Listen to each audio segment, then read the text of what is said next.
Hello everyone, आप सभी का स्वागत है विजन कैम क्लासेस के यूट्यूब चैनल पर। हम लोगों ने आपके लिए शुरू की थी डेली क्वेश्चन प्रैक्टिस सीरीज, जिसमें हमने सबसे पहले बात की थी एसीएफ के पेपर की। अब हम लोग बात करने वाले हैं RPSC first grade school lecturer के पेपर की। ये पेपर है 2022 का। आप सभी को पता है कि आरपीएससी फर्स्ट ग्रेड में दो पेपर होते हैं आपके। पहला पेपर जीके का होता है और दूसरा पेपर आपका सब्जेक्ट का होता है। पहला सवाल है, lack of which of the following vitamins in humans may cause anaemia. मतलब एनीमिया कौन सा विटामिन की कमी से कॉज होता है, ये आपको बताना है। तो ऑप्शंस दे रखे हैं vitamin B12, vitamin B1, vitamin B2, vitamin B16। तो इसका करेक्ट आंसर है आपके विटामिन B12। ये हमको याद रखना है। ये क्वेश्चन है बायो इनऑर्गेनिक केमिस्ट्री से। याद रखने वाली चीज यहाँ पे ये भी है कि विटामिन B12 जो है उसको हम साइनो कोबालामीन भी बोलते हैं। साथ ही अगर सिर्फ कोबालामीन हो तो भी मतलब हम किसकी बात कर रहे हैं, विटामिन B12 की। नेक्स्ट क्वेश्चन है, the vapour pressure of pure organic liquid at 30 degree centigrade is 0.850 atmosphere. A non volatile non electrolyte weighing 0.5 gram is added to 40 gram of this organic liquid. मतलब हम ये बोल रहे हैं कि 0.850 atmosphere pure solvent का vapour pressure है, जिसमें हम 0.5 ग्राम सॉल्यूट को ऐड कर रहे हैं। ठीक है, अब हम लोग बोल रहे हैं कि जब हमने सॉल्यूट को ऐड कर दिया है तो vapour pressure of the solution is found to be 0.845 atmosphere. कि अब सॉल्यूशन का जो वेपर प्रेशर है वो कितना हो जाता है, 0.845। Calculate molar mass of non volatile electrolyte. मतलब सॉल्यूट का मोलर मास हमको कैलकुलेट करना है। ठीक है, सबसे पहले मैंने ये सवाल पढ़ा तो मुझे पता चला सॉल्यूशन से है ये सवाल, और फिर पूरा क्वेश्चन आपने पढ़ा तो आपको पता चला कि वेपर प्रेशर 0.850 से 0.845 हो रहा है। इसका मतलब वेपर प्रेशर कम हो रहा है। इसका मतलब आपको पता चल गया ये सवाल कौन से टॉपिक से है, relative lowering of vapour pressure. ठीक है, अब अगला काम ये है कि मुझे फॉर्मूला लिख लेना है relative lowering of vapour pressure का। ठीक है, तो मैंने फॉर्मूला लिखा P1 note minus P upon P1 note बराबर W2 upon M2 M1 upon W1। ठीक है, पहले इस फॉर्मूले के रिगार्डिंग जो बातें आपको ध्यान रखनी है वो पढ़ लेते हैं यहाँ पर। कि जो स्मॉल w हमने लिखा है ये यहाँ पे बता रहा है किसको, मास को। किसको बता रहा है, मास को या वेट को। और ये जो कैपिटल M हम लोगों ने लिखा है ये किसको बता रहा है, मोलर मास को। अगली चीज है कि जो हमने सब्सक्रिप्ट में लिख रखा है ना, यहाँ पे 1 लिख रखा है, यहाँ पे 2 लिख रखा है, तो जो 1 सब्सक्रिप्ट लिखा है हमने उसका मतलब है हम लोग बात कर रहे हैं किसके लिए, सॉल्वेंट के लिए। और 2 सब्सक्रिप्ट लिखा है उसका मतलब है हम लोग बात कर रहे हैं किसके लिए, सॉल्यूट के लिए। ठीक है, अगली चीज ये जो हमने यहाँ पे P1 नोट लिखा है ना ऊपर नोट, इसका मतलब क्या है, प्योर सॉल्वेंट के लिए बात कर रहे हैं हम। ठीक है, अब वापिस हमारा सवाल पढ़ते हैं हम।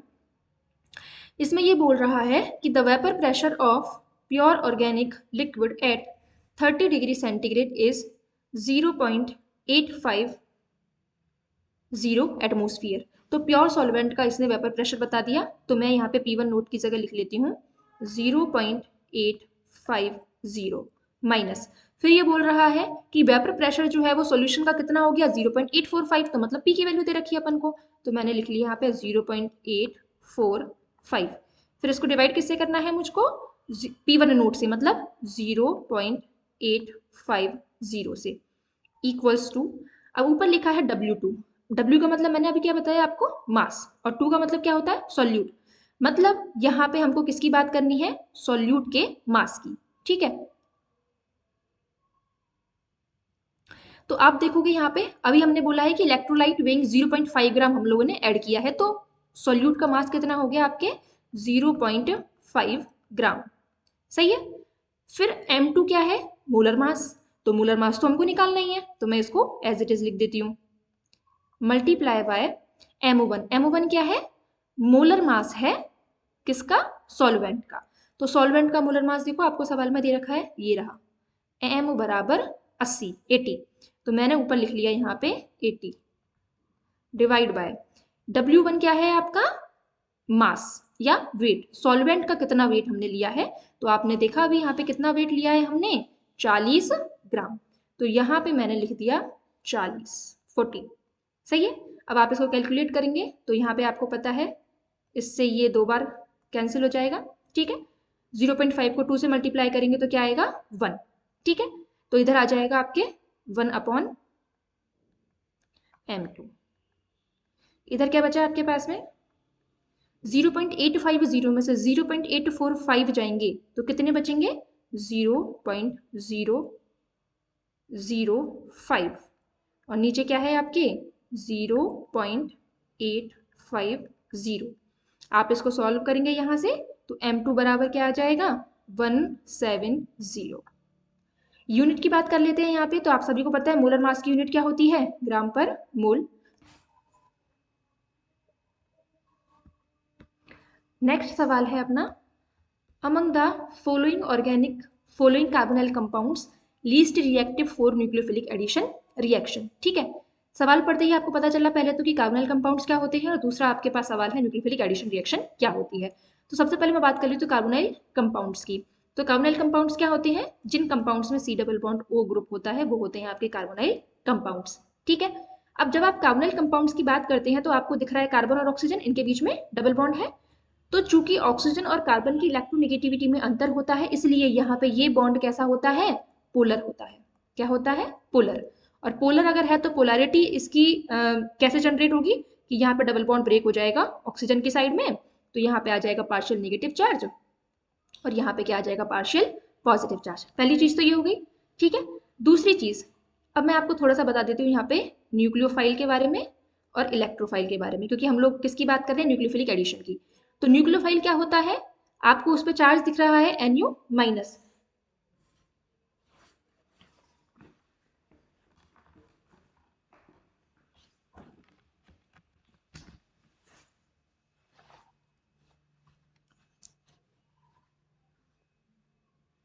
माइनस चार्ज जो है वो क्या बता रहा है कि इसके पास में इलेक्ट्रॉन है।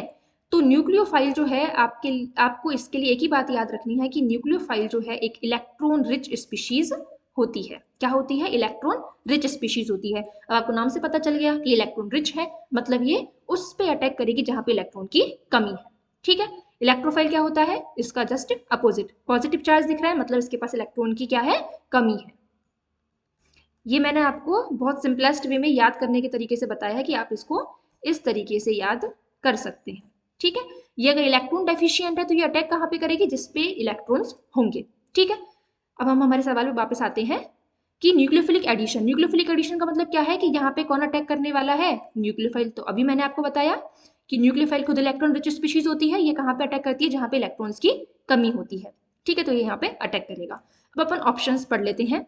ये बोल रहा है कि हमको इनमें से उस कार्बोनाइल को चूज करना है जो कि लीस्ट रिएक्टिव है, ठीक है। मैं पहले स्ट्रक्चर बना लेती हूँ ब्यूटेनोन की। ब्यूटेनोन क्या होता है? ब्यूटेनोन, ओन का मतलब कीटोन है, तो मैं कीटोन बना लेती हूँ। ये ब्यूटेनोन के लिए बोल रहा है तो मैं यहाँ पे डबल बॉन्ड O, 1 2 3 4, तो ब्यूटेनोन बन गया। प्रोपेनॉन, प्रोपेनॉन क्या हो जाएगा? 3 कार्बन हो जाएंगे। यहाँ पे ये डबल बॉन्ड, ये आपका हो जाएगा प्रोपेनॉन।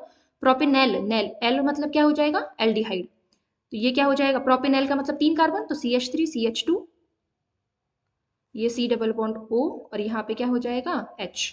और इथेनेल का मतलब क्या होता है? 2 कार्बन, तो ये CH3, ये C डबल बॉन्ड O और यहाँ पे क्या हो जाएगा? H, ठीक है। अब यहाँ पे क्या होगा? न्यूक्लियोफाइल का ऐड करवाना है, ठीक है। मैं चारों पे न्यूक्लियोफाइल का ऐड करवा के देखने वाली हूँ कि किसके केस में न्यूक्लियोफाइल जो है वो लीस्ट रिएक्टिव होगा। तो अगर देखो न्यूक्लियोफाइल यहाँ पे अटैक करेगा मतलब यहाँ पे क्या? पॉजिटिव चार्ज आएगा, तो पॉजिटिव चार्ज तो सबके केस में आना है। लेकिन आप देखोगे कि यहाँ पे CH3 लग रहा है, इधर भी कार्बन है और इधर भी कार्बन है, इसके पास इधर भी कार्बन है इधर भी कार्बन है। यहाँ पे आप देखोगे कि इसके एक साइड में कार्बन है और दूसरी साइड में हाइड्रोजन है, और इसमें आप देखोगे कि एक साइड में हाइड्रोजन है, ठीक है। अब यहाँ पे हम लोग बात करने वाले हैं किसकी? प्लस आई इफेक्ट की। प्लस आई मतलब इंडक्टिव इफेक्ट की। इंडक्टिव इफेक्ट क्या होता है? इंडक्टिव इफेक्ट का मतलब ये होता है कि एल्काइल ग्रुप जो है या फिर कोई और सब्स्टिट्यूएंट जो है वो इलेक्ट्रॉन डोनेट करेगा। ठीक है, तो यहाँ पे CH3 जो है इसका प्लस आई इफेक्ट लगता है, तो ये यहाँ पे इलेक्ट्रॉन डेंसिटी को ऐसे देगा। ठीक है, यहाँ भी इलेक्ट्रॉन डेंसिटी को देगा, यहाँ पे एक कार्बन देगा और यहाँ पे भी एक कार्बन देगा। तो इन चारों में से मुझे ये तो पता लग गया कि इन दोनों के पास में एक एक कार्बन है देने के लिए, इन दोनों के पास दो दो कार्बन है देने के लिए। तो अगर यहाँ पे कार्बन देने के लिए है, मतलब ये कार्बन जो है वो कम इलेक्ट्रॉन डेफिशिएंट रहेगा, क्योंकि इलेक्ट्रॉन जो है उनका फुलफिलमेंट इन दोनों कार्बन से यहाँ पे हो रहा है, सेम यहाँ पे हो रहा है। ठीक है, इसलिए ये दोनों तो क्या हो जाएंगे, मोर रिएक्टिव हो जाएंगे as compare to these two. तो ये तो हमारे आंसर होंगे। अब अपन बात करते हैं इन दोनों में से। इन दोनों में से देखो यहाँ पे दो कार्बन है, तो CH3 जो है वो इलेक्ट्रॉन पहले किसको देगा, CH2 को, और फिर CH2 से कौन लेगा, यहाँ पे ये वाला कार्बन। लेकिन यहाँ पे सिर्फ हमारे पास में CH3 है, तो यहाँ पे इस इथाइल ग्रुप का प्लस आई इफेक्ट जो है वो ज्यादा लगेगा as compare to simple CH3। ठीक है, इसकी वजह से ये जो कार्बन है ये क्या हो जाएगा, लीस्ट, ये क्या हो जाएगा, लीस्ट इलेक्ट्रोफिलिक। अब ये लीस्ट इलेक्ट्रोफिलिक हो जाएगा, मतलब यहाँ पे इलेक्ट्रोफाइल जो है वो ज्यादा, न्यूक्लियोफाइल जो है वो ज्यादा आसानी से अटैक करेगा नहीं, इसलिए ये क्या हो जाएगा, लीस्ट रिएक्टिव हो जाएगा फॉर न्यूक्लियोफिलिक एडिशन। ठीक है, आई होप आपको समझ में आ गया होगा ये क्वेश्चन। तो इसका आंसर क्या हो जाएगा, ब्यूटेनोन। नेक्स्ट क्वेश्चन है आपका, a tertiary alcohol shall be obtained by reaction of RMGX with, मतलब ये पूछना चाह रहा है कि इनमें से किसकी रिएक्शन हम लोग RMGX के साथ में करवाएं कि हमें क्या मिल जाए, टर्शियरी एल्कोहल, मतलब 3 डिग्री एल्कोहल ये मिल जाए। ठीक है, तो हम लोग 1 बाय 1 देख लेते हैं कि HCHO की रिएक्शन, फॉर्मेल्डिहाइड की रिएक्शन जब RMGX के साथ में करवाएंगे तो क्या मिलेगा। तो सबसे पहले थोड़ा सा हम लोग RMGX के बारे में देख लेते हैं कि RMGX जो होता है वो क्या है, एक organo metallic compound, organo magnesium reagent इसको बोलते हैं, और इसका कॉमन नेम क्या होता है, ग्रिग्नार्ड रिएजेंट। ठीक है, देखो अब यहाँ पे पता है जो ऑर्गेनो मेटेलिक कंपाउंड चाहे कोई सा भी हो, ये ऑर्गेनो मैग्नीशियम कंपाउंड है। यहाँ पे आप लोग देख रहे हो कि यहाँ कार्बन और मैग्नीशियम के बीच में बॉन्ड है। ठीक है, कार्बन और मैग्नीशियम में से मैग्नीशियम क्या है, एक मेटल है, क्या है, एक मेटल। और आप सभी को पता है कि मेटल जो है वो कैसी नेचर की होती है, इलेक्ट्रोपॉजिटिव नेचर की। इनके इलेक्ट्रोपॉजिटिव नेचर के होने की वजह से इस बॉन्ड के इलेक्ट्रॉन को कौन ले जाएगा, कार्बन। तो यहाँ पे क्या आ जाएगा, पार्शियल नेगेटिव चार्ज, और यहाँ पे क्या आ जाएगा, पार्शियल पॉजिटिव चार्ज। तो आपको ये पता चल गया कि यहाँ पे ये जो कार्बन है ये किसकी तरह बिहेव करने वाला है, न्यूक्लियोफाइल की तरह बिहेव करने वाला है। तो जैसे हमने अभी ऊपर देखा था ना कि ये जो न्यूक्लियोफाइल है ये अटैक करेगा कहाँ पे, इस वाले कार्बन पे, और ये वाला बॉन्ड जो है वो ब्रेक हो जाएगा इधर की साइड। सेम चीज हमने ऊपर देखी थी, सेम चीज यहाँ पे होने वाली है। अब यहाँ पे न्यूक्लियोफाइल कौन है, ये R माइनस, कौन है, ये R माइनस। तो मैं लिख देती हूँ यहाँ पे कि ये R माइनस जो है वो अटैक करने वाला है इस वाले कार्बन पे। ठीक है, तो क्या बनेगा, देखो ये H यहाँ पे हो जाएगा O माइनस, ये हो जाएगा R, ये हो जाएगा H, और यहाँ पे क्या आ जाएगा, MgX। ठीक है, फिर आगे हम जब इसका हाइड्रोलाइसिस करवाते हैं तो यहाँ पे क्या बनता है, OMgX की जगह क्या आ जाता है, OH। तो यहाँ पे आ जाएगा OH, यहाँ पे आएगा H, और यहाँ पे आएगा R, सॉरी यहाँ पे क्या है ऑलरेडी H। तो यहाँ पे आप लोग देख रहे हैं कि इस कार्बन से सिर्फ एक एल्काइल ग्रुप जुड़ रहा है। ठीक है, नेक्स्ट है हमारा aldehyde RC double bond OH। इसकी रिएक्शन करवाएंगे हम RMGX के साथ में। तो मैं पूरा नहीं लिख रही हूँ, वापस से मैं क्या लिख रही हूँ, सिर्फ कि R माइनस हमारे पास न्यूक्लियोफाइल है, ये अटैक करेगा इस वाले कार्बन पे, और ये डबल बॉन्ड ब्रेक हो जाएगा इधर की साइड। तो ये क्या बनेगा, R, सीधे हाइड्रोलाइसिस करा दें अब हम, तो यहाँ पे क्या बन जाएगा, OH, ये H पहले से ही था और एक नया R यहाँ पे आ गया। सिमिलरली RCH2CHO के साथ में करवाएंगे हम, तो मैं इसको भी लिख लेती हूँ, RCH2C डबल बॉन्ड OH। इसकी रिएक्शन किसके साथ में करवानी है अपन को, R माइनस के साथ में करवानी है। तो ये R माइनस जो है वो यहाँ पे अटैक करेगा और ये डबल बॉन्ड ब्रेक हो जाएगा इधर की साइड। तो ये क्या बन जाएगा, RCH2 बॉन्ड C, ऊपर आ जाएगा R, नीचे आ जाएगा OH, और ये आ जाएगा यहाँ पे H। लास्ट एग्जाम्पल है हमारा RCOR। ठीक है, ये क्या है, एक कीटोन है। इसको लिख लेती हूँ मैं, ये R C double bond O और ये R। यहाँ पे क्या होने वाला है, R- अटैक करने वाला है, ये R- यहाँ अटैक करेगा और ये डबल बॉन्ड ब्रेक हो जाएगा इधर की साइड। तो क्या बन जाएगा, R, ऊपर आ जाएगा OH, नीचे आ जाएगा R और इधर आ जाएगा R। अब आप देखो चारों जो एल्कोहल्स बने हैं उनमें अंतर आप देखोगे तो देखो सबसे पहला एल्कोहल हमने क्या सा बनाया था, ये वाला। इसमें आप लोग देखोगे कि एक एल्काइल ग्रुप है। कितने एल्काइल ग्रुप है, एक एल्काइल ग्रुप है। एक एल्काइल ग्रुप जुड़ रहा है उस वाले कार्बन से जिससे OH जुड़ा हुआ है, तो ये कौन सा एल्कोहल है, 1 डिग्री एल्कोहल। दूसरा ये बना था, यहाँ पे आप देखोगे इस कार्बन से OH जुड़ रहा है और इस कार्बन से कितने एल्काइल ग्रुप जुड़ रहे हैं, 2, तो ये क्या हो जाएगा, 2 डिग्री एल्कोहल। ये वाले एग्जाम्पल में आप देखोगे तो यहाँ पे ये कार्बन है, इससे 2 एल्काइल ग्रुप जुड़ रहे हैं और एक क्या है, हाइड्रोजन है, तो ये भी क्या हो जाएगा, 2 डिग्री एल्कोहल। इस वाले कंपाउंड को आप देखोगे तो ये कार्बन है, इस कार्बन से एक OH जुड़ रहा है और 3 एल्काइल ग्रुप जुड़ रहे हैं, तो ये क्या हो जाएगा, 3 डिग्री एल्कोहल। तो इसका करेक्ट आंसर क्या हो जाएगा, ऑप्शन नंबर 4। नेक्स्ट क्वेश्चन है आपका, लास्ट क्वेश्चन है ये आज की वीडियो का। एसर्शन दे रखा है आपको, phenol is a stronger acid than alcohol. मतलब यहाँ पे कंपैरिजन किस किस में कर रहा है, फिनोल में और एल्कोहल में। ये आपको एसर्शन दे रखा है। रीजन दे रखा है, carbon atom in phenol to which OH group is attached is sp3 hybridised. ठीक है, तो हम एसर्शन से शुरू करते हैं। तो सबसे पहले मैं बना लेती हूँ फिनोल। ये है फिनोल, बेंजीन रिंग और बेंजीन के ऊपर OH, ये क्या होता है, फिनोल। अब ये बात कर रहा है एसिडिटी की, तो एसिडिटी के लिए यहाँ पे क्या करें, हम H+ निकाल दें इसका। क्या करें, यहाँ से H+ निकाल दें, तो ये क्या बन जाएगा, O-, यहाँ पे क्या आ जाएगा, O-। ठीक है, फिर आप देखोगे कि ये जो O- है वो रेजोनेंस में जा रहा है फर्दर, ये इधर की साइड, ये इधर की साइड और ये इधर की साइड और ये इधर की साइड। मतलब यहाँ पे जो नेगेटिव चार्ज है वो क्या है, रेजोनेंस स्टेबिलाइज्ड। क्या है, रेजोनेंस स्टेबिलाइज्ड। ये तो बात की है हमने फिनोल की। अब हम लोग बात कर लेते हैं एल्कोहल की। तो जैसे मान लो मैं ले लेती हूँ इथेनॉल, CH3CH2OH। अब अगर इसकी एसिडिटी की बात करें तो यहाँ से भी सिंपल H+ निकालना है और ये क्या बन जाएगा, CH3CH2O-। इसको बोलते हैं एल्कोक्साइड आयन, इसको बोलते हैं फिनॉक्साइड आयन। अब ये जो एल्कोक्साइड आयन बना है इसकी स्टेबिलिटी है क्या आगे, ये कोई रेजोनेंस में जा रहा है क्या, नहीं। ये सिर्फ किसके द्वारा स्टेबिलाइज्ड है, इस इथाइल ग्रुप के +I इफेक्ट के द्वारा। लेकिन +I इफेक्ट जो है वो नेगेटिव चार्ज को इतना स्टेबिलाइज नहीं कर रहा है जितना कि इस केस में नेगेटिव चार्ज रेजोनेंस के द्वारा स्टेबिलाइज हो रहा है। ठीक है, अब स्टेबिलाईजेशन का और एसिडिटी का क्या कनेक्शन है, तो हम लोग यहाँ पे बात कर लेते हैं थोड़ी सी कॉन्जुगेट बेस। एक टर्म होती है जिसको हम लोग पढ़ते हैं एसिडिटी बेसिसिटी में, कि जो एसिड होता है वो H+ निकालने के बाद में क्या देता है, कॉन्जुगेट बेस।